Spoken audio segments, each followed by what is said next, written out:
Thank you. Yes, Thank you. you. So we will have time just for one round of questions, for one for each, and we will begin with a 7-minute question for Mr. Sweet. Thank you, Chair. Ms. Sajarizdeh, no one can imagine what you've gone through, and you're a courageous person. Thank you for continuing on your courage to try and defend those innocent citizens of Iran. We greatly appreciate it. Chair, I hope that all the names that have been named by our two witnesses so far will be in our statement for whenever we do that, so that we can do our part as in what is mentioned, making sure that they become household names. Mr. Hashemi, I wanted to say to you that this regime has been in place for 40 years. I did some research on your pedagogical style and challenging your students, particularly in regard to what the book What Went Wrong. I read that some years ago. And I wanted to ask you in regards to your statement about being patient. For 40 years, this regime has been in place. They've had one of the most horrific human rights records that modern times have known. They export terror, and there's a significant link in that, in the sense that when you export terror, you contravene the human rights of people that are not on your shores. And this is well known. I'm certain that the people in Syria may have a little bit of a problem with being patient, as well as those in Yemen. So when you say being patient with this regime, and also Ms. Sharizade's comments about not being diplomatic, because those are the things that are in the minds of people in the West about the horrific treatment that they see. What exactly do you mean by being patient with them?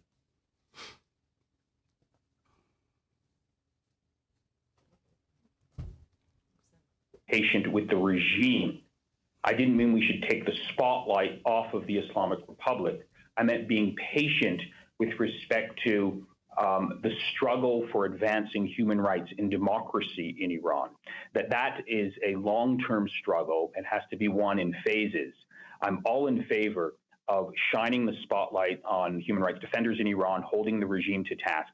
I'm very worried, though, at this moment, if you're following the news, that any sort of coercive military action by the United States could make the situation 100 times worse.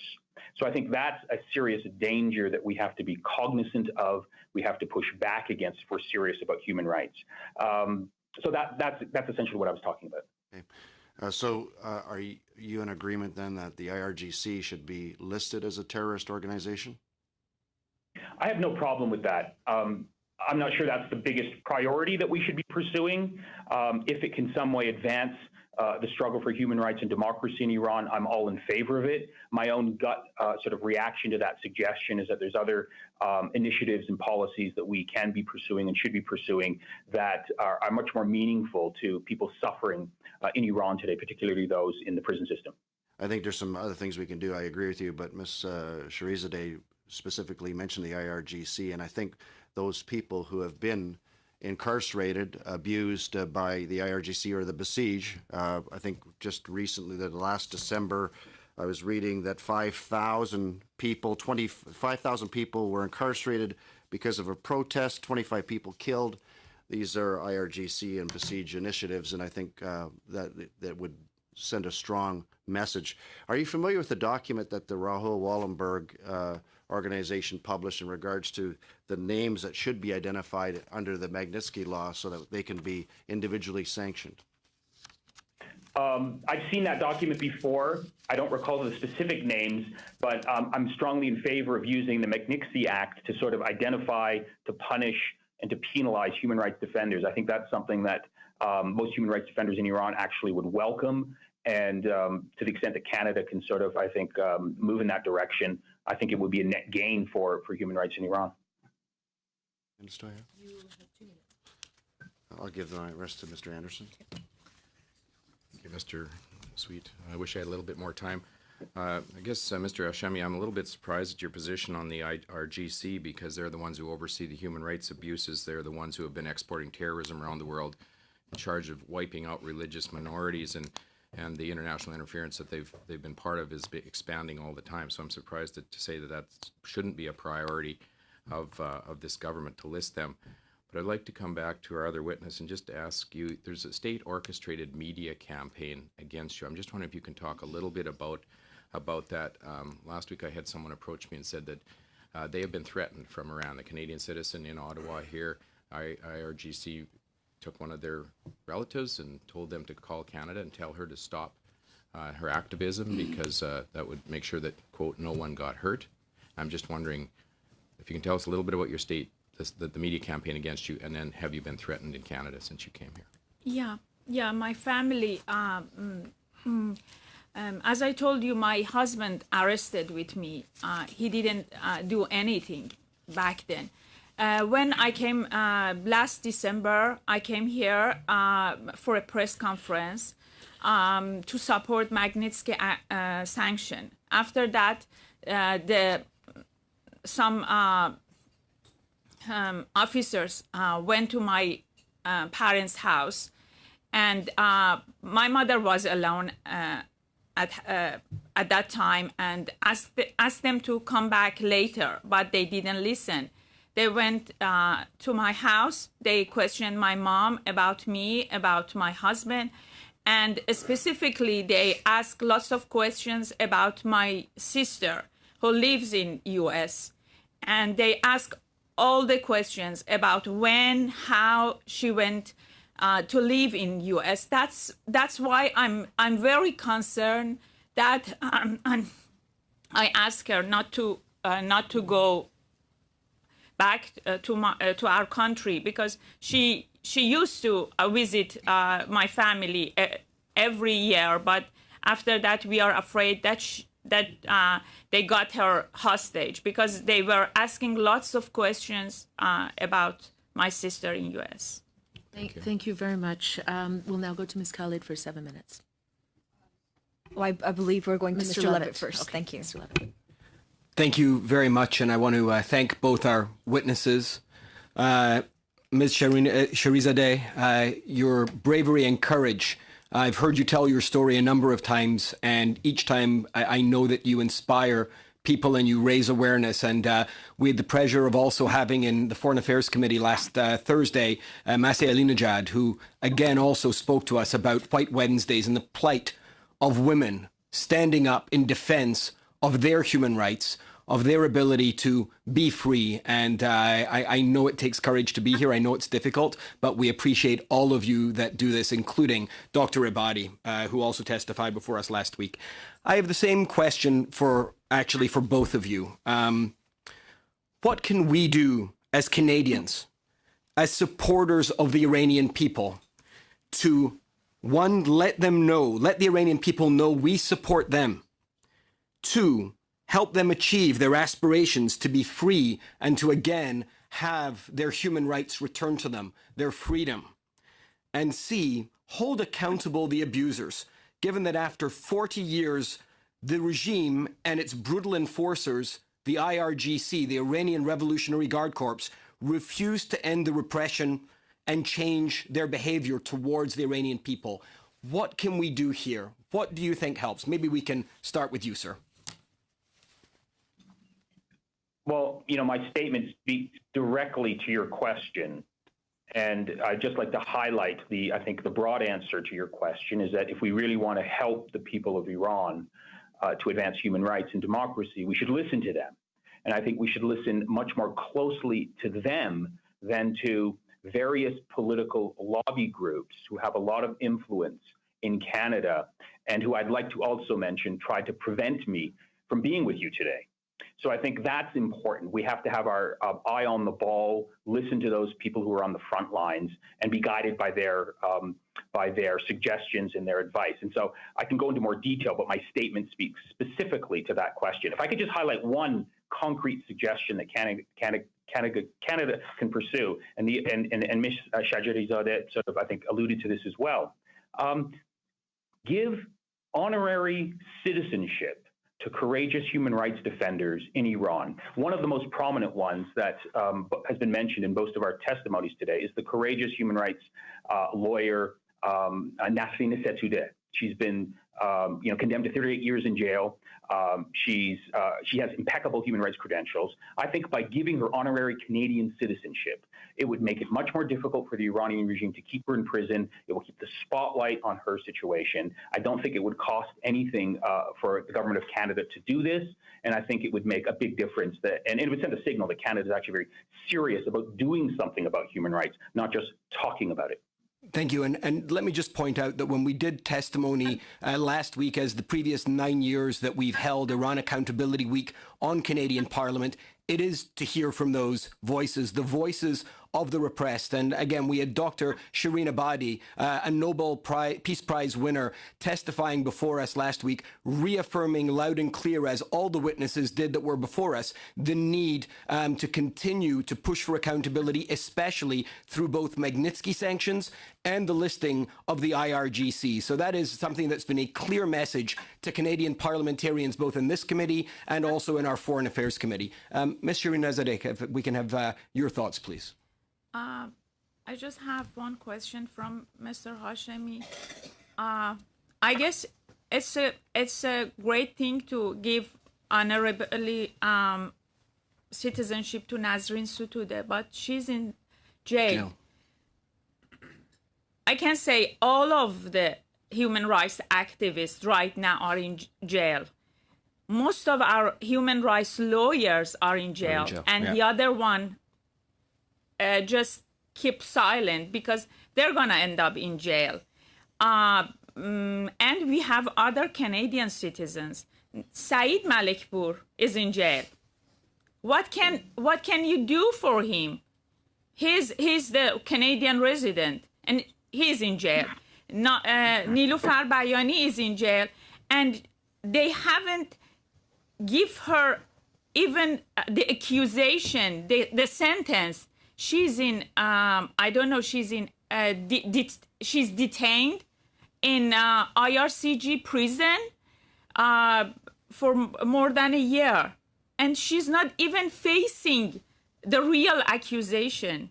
The security, I don't know how to say it, the security department said they're not guilty of being a spy. But IRCG keep them in detention. What can we do for that citizen? I guess we have to be more severe toward human rights, architects of human rights violation. Thank you. And I just want to do a follow-up question for you, ma'am. We heard, and I want to echo something that my colleague MP Sweet said, and that was we've heard about lobbies and proxies of the Iranian regime in Canada threatening human rights defenders, threatening people who are coming to committees like this or other places to tell their stories, to share them.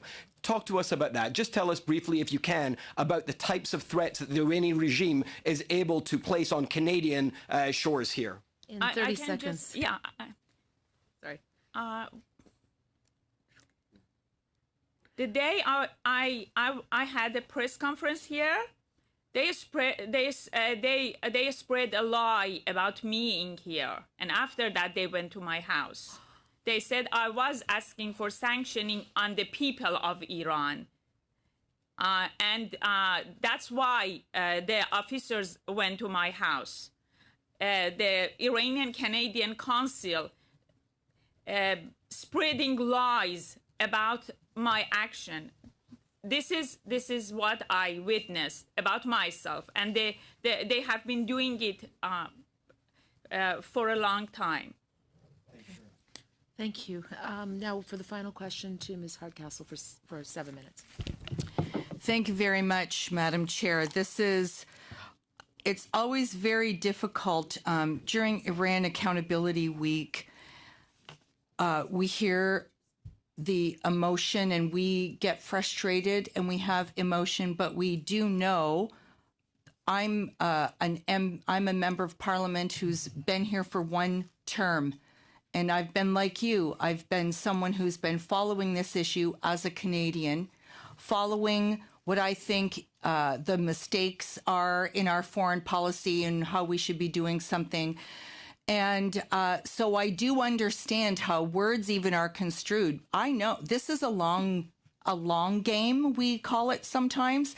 There does have to be patience in terms of diplomacy, and you inspire us with your testimony. I've been to other groups of women who do the White Wednesdays, and that courage inspires me. So I just wanted to say thank you for that kind of inspiration and energy that you give all of us for all of our work in international human rights. We've had people come before this committee before, even General Romeo Dallaire with two fists on the desk and do something about the Rohingya. Do something, because he knows, he's lived it, and it gets us it gets us our frustration, our emotions. But with that, we have to take this logic and say, what is the government's role here? How do we use Canada's soft power? This committee has to discuss that. And so with the rest of my time, I'm actually going to ask your counterpart in testifying today, Mr. Hashemi, can you talk to us a little bit about that kind of frustration and how we're trying to help advance this capacity of Iran as brothers and sisters in the global world, and what Canada's role is? Because you just recently also experienced a vicious smear that went against another colleague that I had to ask to testify. And there are some very convoluted issues when we talk about threats, when we talk about lobbies and proxies. So would you talk a little bit about what is happening to you? Maybe discuss the MEK and their mouthpiece organization in Canada, and how we should be cognizant of these things as we are taking our government role further. Excuse me, just use the rest of my time. I know my preamble probably took us to like 3. You got 3 minutes. I find it very difficult to try and use the time that I've been allotted to address the MEK in the context of a discussion on human rights. They are irrelevant to the contemporary struggle for human rights and democracy in Iran. They're basically an extremist cult backed by a lot of Saudi and Emirati money and by a lot of powerful forces in Washington, D.C. with connections to John Bolton. So let's not get sidetracked by what they're trying to do in terms of manipulating this debate. I think getting back to what you said in your statement, the challenge here is how do we channel the legitimate frustration, the anger, and the concern that many Canadians have with respect to the human rights crisis into concrete action. And let me just tell you a story that I think applies perfectly to this debate. Yesterday, here in the city of Denver, the center that I direct at the University of Denver, the Center for Middle East Studies, hosted a former Iranian-Canadian political prisoner. You might have heard of her before. Her name is Huma Hodfar. She teaches at Concordia University. In 2016, she was on a visit to Iran, and she was arrested by the intelligence services of the IRGC. She came out of prison, and she told me exactly what happened that led to her freedom. The Prime Minister of Canada repeatedly spoke out and addressed the topic. Canadian civil society was mobilized and organized and protested in support of her defense. The Canadian Muslim community rallied, not just in Canada, but around the world, kept raising her name, put the spotlight on Canada. So I think if you just study, and if you actually speak to Huma Hodfar, who's in Montreal, just down the road from where you guys are, relatively speaking, she can tell you what was happening in Evin prison and how she was managed to get out of Evin prison, because Canada took a very principled, a very focused position on identifying her case and demanding that Iran release her. So I think there's a lot more that we could be doing, that we should be doing. I think we shouldn't get distracted by these very powerful lobby groups who have no interest in human rights. They have their own narrow agenda. We have to listen to human rights defenders. And I think, Canada at this moment, I think at this very difficult moment in international relations, when democracies are declining and authoritarian populism is on the rise, The world is looking for Canadian leadership on this issue, not just with respect to human rights in Iran, but everywhere. Canada does have a lot of soft power. And what deeply disappoints me as a Canadian living in the United States is that I see a lot of Canadian politicians very timid to exercise that power, very reluctant to take risks and to provide the type of global leadership that I think human rights activists and defenders around the world would really support.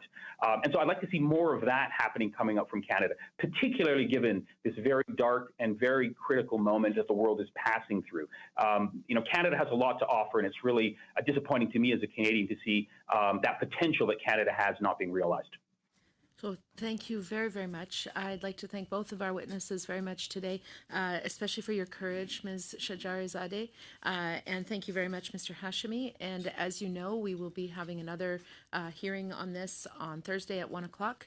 And with that, we are going to be going in camera momentarily for some committee business. So I'll ask that we suspend for a moment and that those who are not supposed to be here leave the room. Thank you.